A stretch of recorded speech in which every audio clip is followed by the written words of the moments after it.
India is compelled to note that the delegate of Pakistan has yet again resorted to unwarranted remarks on the Indian Union territory of Jammu and Kashmir. Such repeated references neither validate their illegal claims nor justify their state-sponsored cross-border terrorism. Jammu and Kashmir was, is, and will always be an integral part of India. We would advise Pakistan not to try to divert the attention of this forum to drive their parochial and divisive agenda.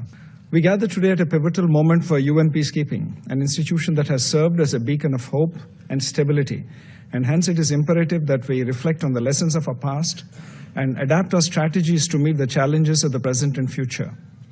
At the same time, it's important to underline that any re-evaluation and remodeling of the peacekeeping infrastructure must be rooted in consensus. In this context, I'd like to emphasize on the following key elements. First, UN peacekeepers today have to contend with the presence of non-state actors, armed groups, terrorists, as well as transnational criminal networks. Technological advancements have created new challenges in the form of misinformation, disinformation, and malinformation, and hate speech, new age weapons, including drones, IEDs, etc. These are but a few new realities that peacekeepers are up against. Second, adapting peace operations to new realities cannot happen unless those on the ground, the troop and police contributing countries, are made part of the mandate formulation process at every stage. Third, countering modern challenges to peacekeeping demands that missions are adequately funded and resourced. Resources need to be commensurate with the mandate. The current state of uncertainty over funding and the mandate resource mismatch is neither sustainable nor comforting nor desirable, particularly for countries from the global south who contribute the lion's share of troops. Fourth, rationalization of peacekeeping missions is essential for the efficient allocation of resources. Redundant missions that continue on political life support without operational rationale, only for propaganda purposes, divert resources from urgently required peacekeeping missions and undermine the credibility of the UN. Fifth, with respect to peace building by peace operations, Madam President, national ownership should remain the core principle in all peace-building initiatives and activities. We encourage greater coherence and coordination between resident coordinators and the UN entities to support the national peace-building priorities of host states by peace operations, including during the mission transition.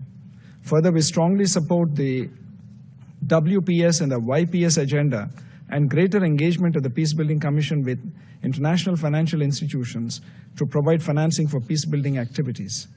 Sixth, adapting peace operations to new realities also involves enhancing the critical role of women peacekeepers, both qualitatively and quantitatively.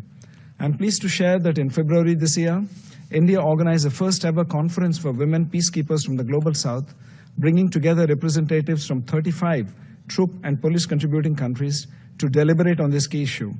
It is no longer a question of whether women can do peacekeeping. Rather, it is about whether peacekeeping can do without women. Seventh, peacekeeping is not a zero-risk effort. Safety and security of peacekeepers must remain paramount. In an era marked by complex conflicts and asymmetric threats, we must ensure that those who risk their lives for peace are adequately protected and that perpetrators of crimes against peacekeepers are brought to justice. Eighth, troop and police contributing countries need to focus on enhancing the capabilities of their personnel to address emerging challenges in order to operate effectively in hostile environments.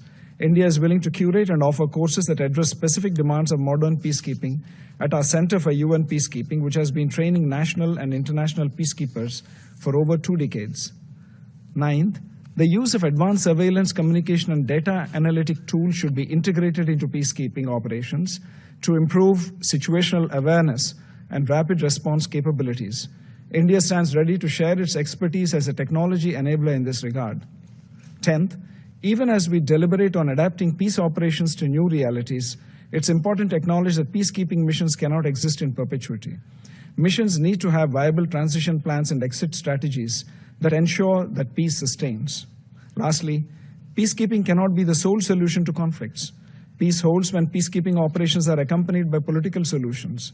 These can only emerge when there is coherence within the UN Security Council. It is thus imperative to reform the Security Council in both categories to make it more reflective and representative of current geopolitical realities. Madam President, India is compelled to note that the delegate of Pakistan has yet again resorted to unwarranted remarks on the Indian Union territory of Jammu and Kashmir. Such repeated references neither validate their illegal claims nor justify their state-sponsored cross-border terrorism. Jammu and Kashmir was, is, and will always be an integral part of India. Pakistan continues to illegally occupy the territory of Jammu and Kashmir, which it must vacate. We would advise Pakistan not to try to divert the attention of this forum to drive their parochial and divisive agenda. India will refrain from exercising a more elaborate right of reply. In conclusion, India, a nation deeply committed to the principles of multilateralism and global peace, has been a steadfast partner of the United Nations in its peacekeeping endeavors. With a history of deploying nearly 300,000 troops across more than 50 missions as of date, we pay tribute to more than 4,000 UN peacekeepers, including 182 Indian personnel, who have made the ultimate sacrifice in the service of peace, and towards that, seek the earliest completion of the memorial wall in their honor. And as we look to the future, India reaffirms its unwavering commitment to UN peacekeeping and pledges its continued support to the UN in its pursuit of international peace and security. Our vision for reform highlights the need for a more balanced, inclusive, and effective approach to UN peacekeeping for an era of limited resources, geopolitical volatility, and upheaval.